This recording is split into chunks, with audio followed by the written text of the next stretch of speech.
Voici les 5 signaux qui prouvent que ton positionnement est flou. Et malheureusement, la plupart du temps, beaucoup de jeunes chercheurs travaillent dur, publient beaucoup et sont toujours occupés, mais ne se rendent pas compte qu'ils n'ont pas un bon positionnement. Pourtant, le mauvais positionnement en académie est un élément essentiel pour une carrière qui progresse et par ricochet, une carrière qui stagne. Si ton positionnement est flou, alors tu vas avoir tendance à avoir une carrière qui stagne, alors que si ton positionnement est bon, est strong, alors tu auras une carrière qui aura une croissance exponentielle. Et donc, je vais te montrer dans cette vidéo les 5 signaux qui te permettront de savoir si tu as un bon positionnement et comment corriger un mauvais positionnement. Si tu détectes un de ces signaux, alors implémente les actions que je vais te proposer pour corriger ton positionnement dès aujourd'hui.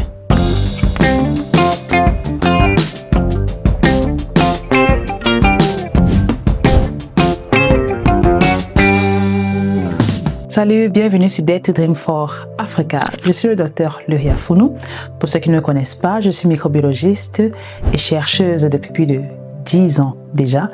Je suis également experte auprès de l'Organisation mondiale de la santé et ancienne boursière Marie Curie. Aujourd'hui, principale investigatrice à l'Institut de recherche CEPCAM depuis le Cameroun. Sur cette chaîne, mon objectif est très simple, t'aider toi, chercheur ou chercheuse africaine, à oser devenir un leader scientifique indépendant depuis l'Afrique qui construit une carrière financée, impactante et reconnue, le tout sans attendre la permission du système.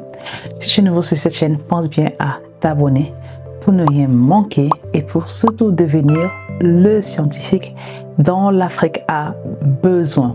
Qu'est-ce que le positionnement? Avant qu'on ne rentre dans le vif du sujet, permets-moi de te définir ce que c'est que le positionnement académique. C'est une définition scientifique. Le positionnement, c'est la façon dont un chercheur ou un scientifique se place clairement dans son domaine pour se démarquer. Autrement dit, c'est ton angle unique, encore appelé ton unique value proposition en anglais. L'élément ou l'information, la compétence que tu apportes dans ta carrière ou dans ton institution.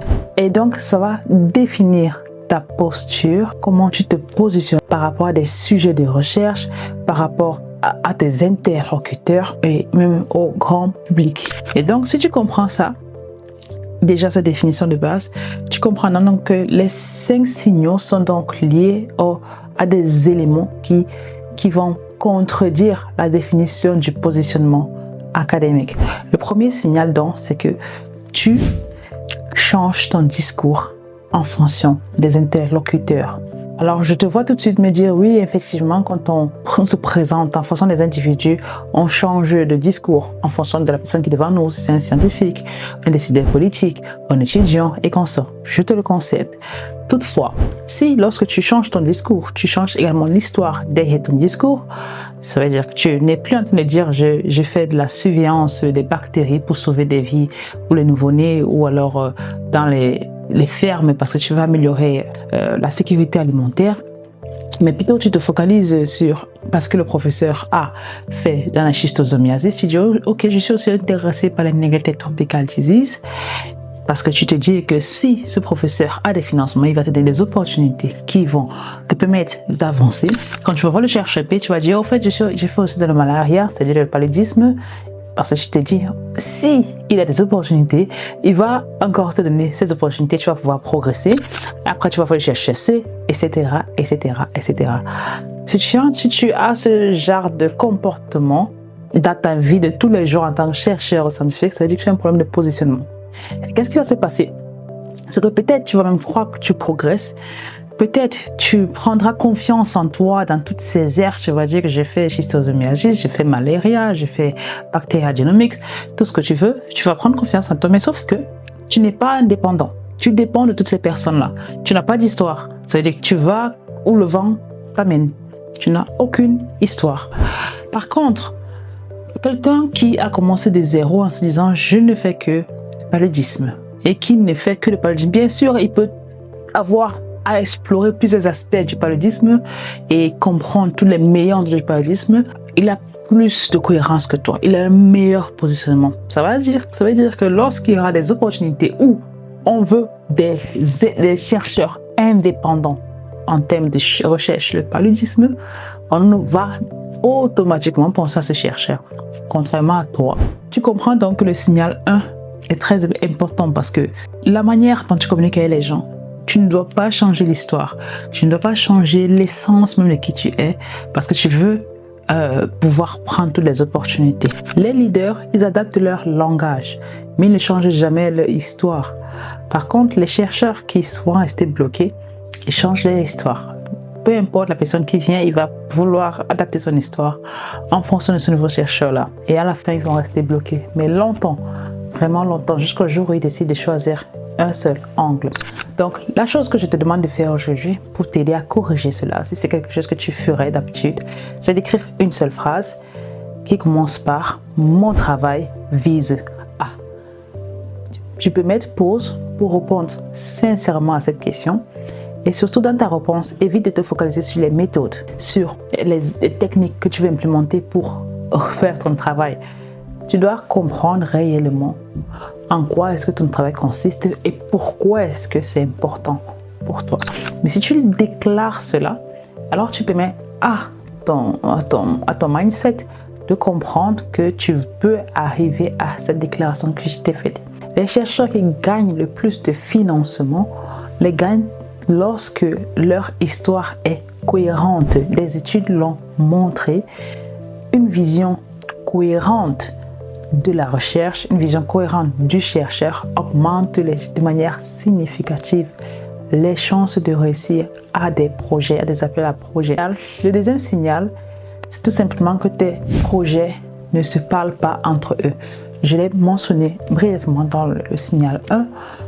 Si tu fais un projet sur malaria, paludisme aujourd'hui, demain sur la schistosomiase, après-demain sur le changement climatique et après un autre jour sur le VIH, après l'hépatite, c'est bien beau. Il y a beaucoup de chercheurs d'ailleurs qui le font, peut-être ils vont grandir longtemps avec, mais sauf qu'à la fin des fins, le bailleur de fonds essaie de te demander mais où est-ce que tu vas en fait? C'est quoi l'histoire derrière tout ce que tu racontes? Parce qu'en réalité, les chercheurs qui sont les prix Nobel, qui font des grandes choses, des grandes découvertes, des pionniers dans le monde, ils ne vont jamais faire tout à la fois. Ils vont faire un seul axe. Un seul axe peut avoir des petites ramifications, mais en général, ils font un seul axe.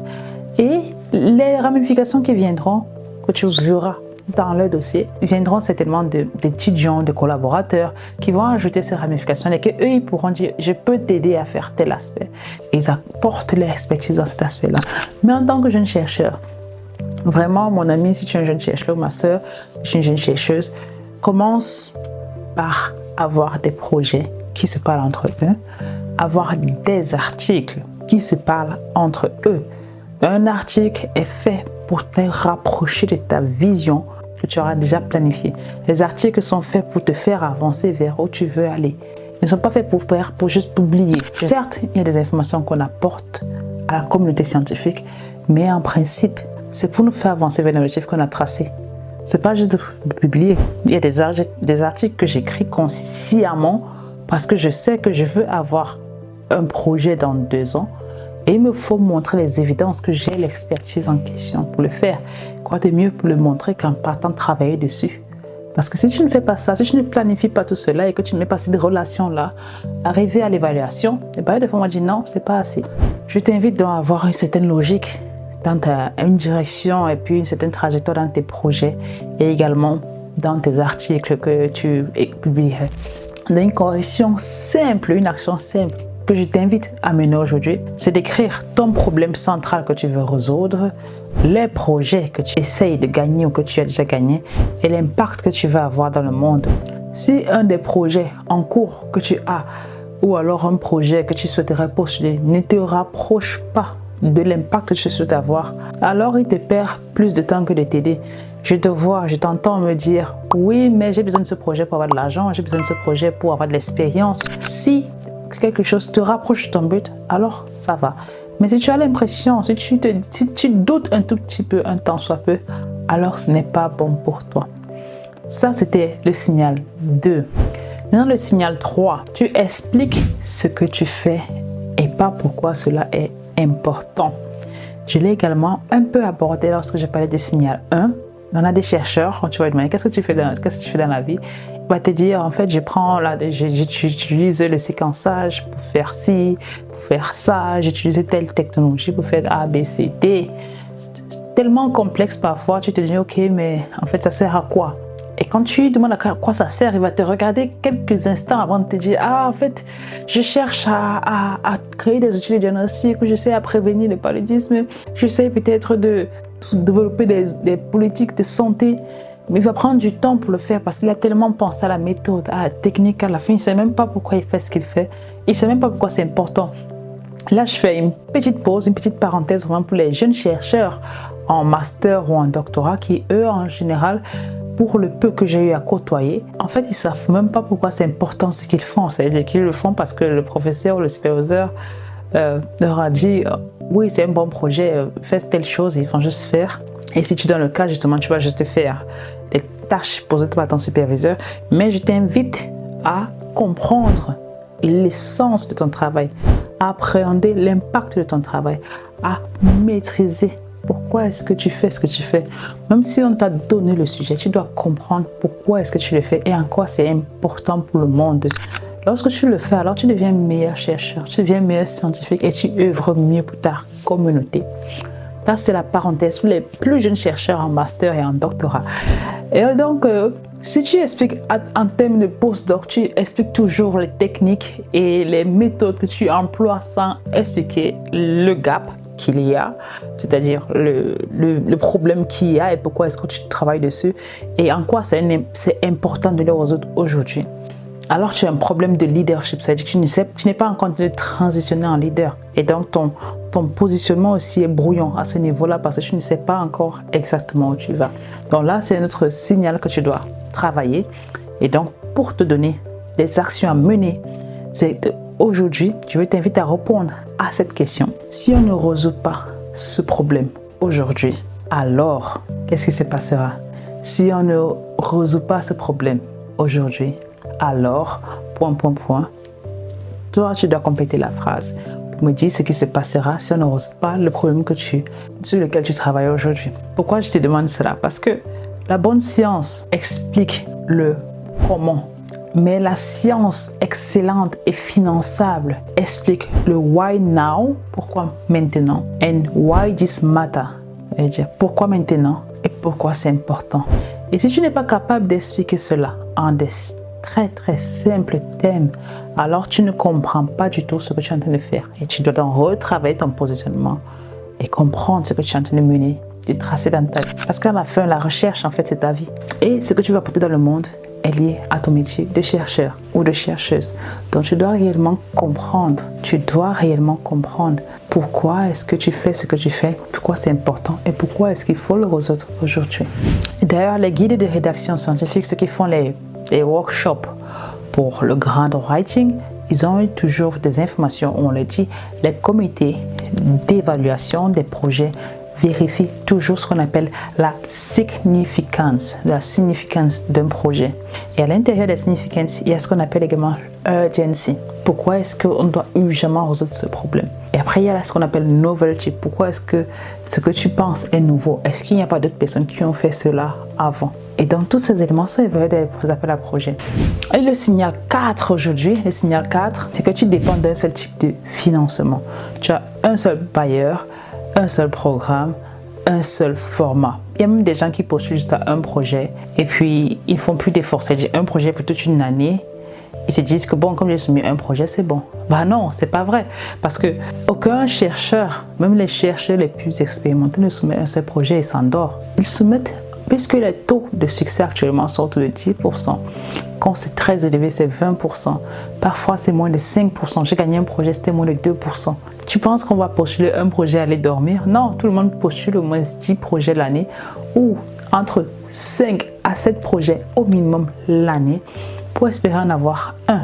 Si tu es incapable de trouver plusieurs bailleurs de fonds auxquels tu pourrais postuler au moins 5 fois l'année ou 7 fois l'année, alors tu as un problème de positionnement.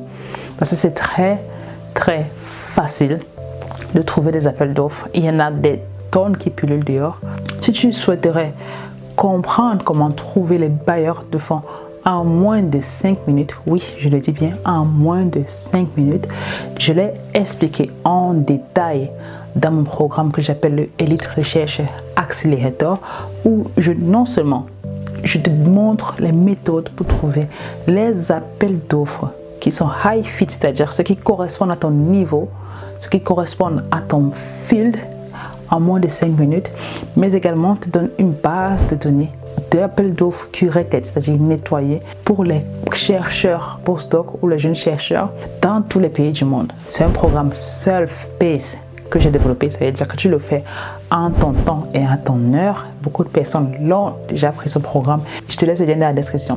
Donc le signal 4, comme je disais, lorsque le positionnement est trop étroit, bien lorsque le positionnement est flou, tu vas manquer des sources de financement. Et si tu manques de sources de financement, tu ne peux pas mener à bien tes travaux de recherche.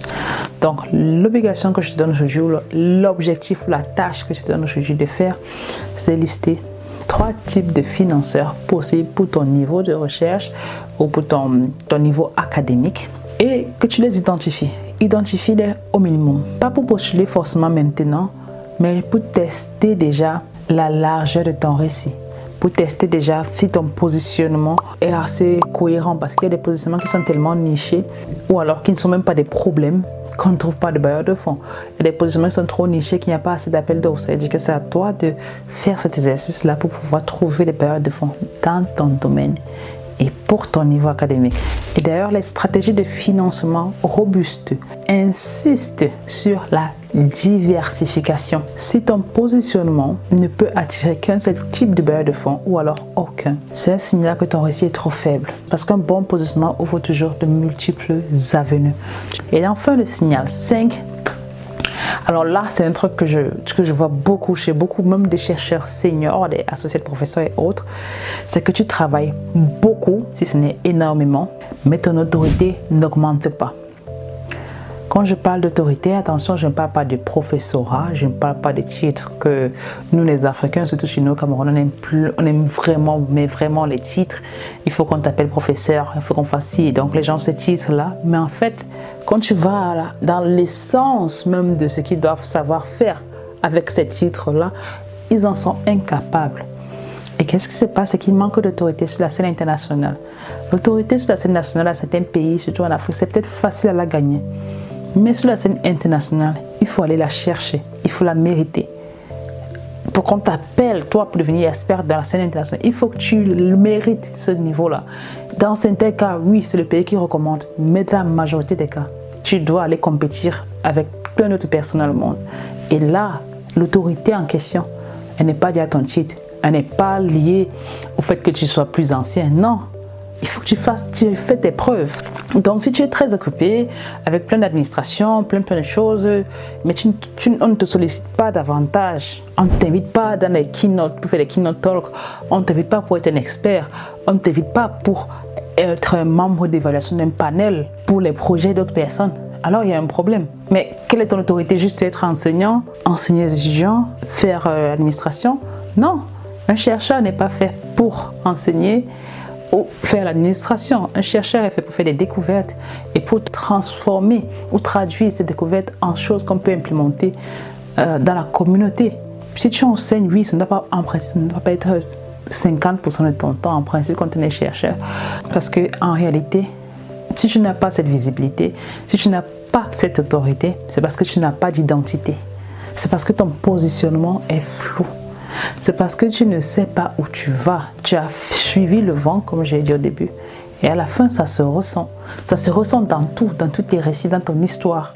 Et donc, ça n'inspire pas la confiance vers les gens qui ont besoin des gens qui ont confiance en eux. Et d'ailleurs, les études scientifiques sont claires. L'autorité ne vient pas du nombre d'heures travaillées, mais de la clarté avec laquelle tu partages ta façon de penser. Les top leaders ou les leaders scientifiques, ils ne sont pas les plus occupés. Ce sont les plus lisibles, visibles et écoutés. Donc ça, c'était le signal numéro 5. Donc dès aujourd'hui, analyse tes actions ou des tâches que tu as toute la journée ou toute la semaine pour évaluer laquelle des tâches ne servent pas ton autorité, ne servent pas ton identité. Il y a plein de tâches que j'en suis sûre ne te feront pas avancer. Il y a plein de tâches que j'en suis sûre tu pourrais déléguer.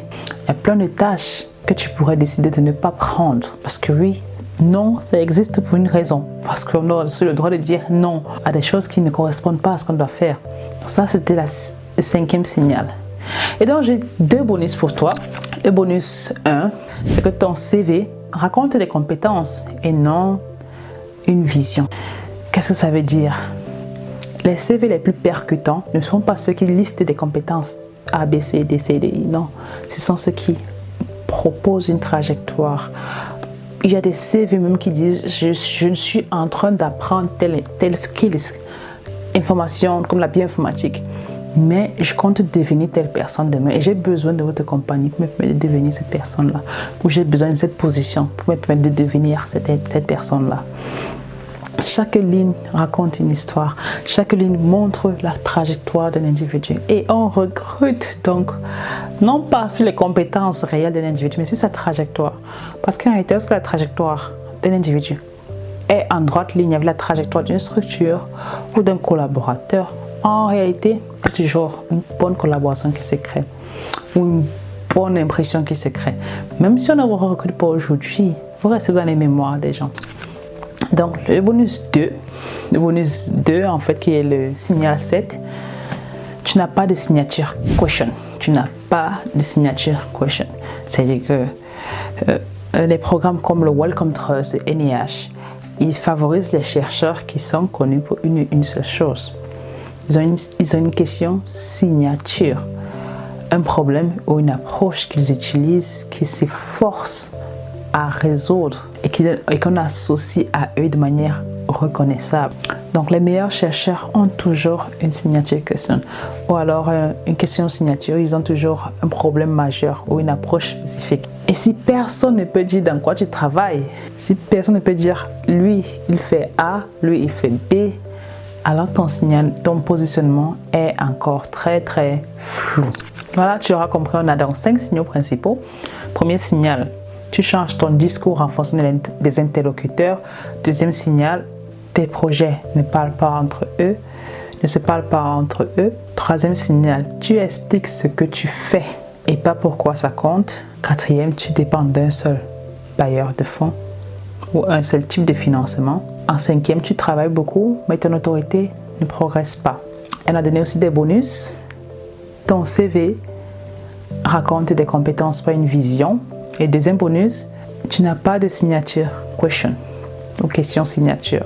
Donc si tu te reconnais dans un ou plusieurs de ces signaux, le problème n'est pas ton niveau scientifique. Le problème, c'est bel et bien ton positionnement académique. Je t'invite donc à prendre 10 minutes après cette vidéo pour faire les exercices que je t'ai laissés et de répondre honnêtement à ces 2 questions. Quel est le problème central pour lequel je veux être reconnu d'avoir résolu? La deuxième question, qu'est-ce que j'arrête de poursuivre aujourd'hui ou cette année pour renforcer cette cohérence? Si ces 2 réponses sont floues encore une fois, alors tu as un problème de clarté et tu dois absolument travailler dessus. Si cette vidéo t'a plu, si elle t'a apporté de la valeur, si elle a créé un déclic en toi, est-ce que tu peux nous faire une faveur? Est-ce que tu veux bien liker la vidéo ou peut-être la partager ou nous laisser des commentaires sur ce que tu as retenu de cette vidéo? Parce que cela nous aide plus que ce que tu ne peux imaginer. Cela également permet à l'algorithme de YouTube de nous référencer à des chercheurs comme toi qui aimeraient devenir des scientifiques, des leaders indépendants, ceux-là dont l'Afrique a besoin pour se révolutionner. En plus de cela, tu nous donnes aussi la force de continuer, de fournir des vidéos de meilleure qualité, de faire plus d'efforts pour t'apporter plus de valeur. Parce que oui, en contrepartie, on veut continuer à se développer parce qu'on est conscient que les vidéos qu'on se bat pour fournir te permettent d'avancer. Et comme je le dis toujours, ose rêver pour l'Afrique. Ciao, ciao.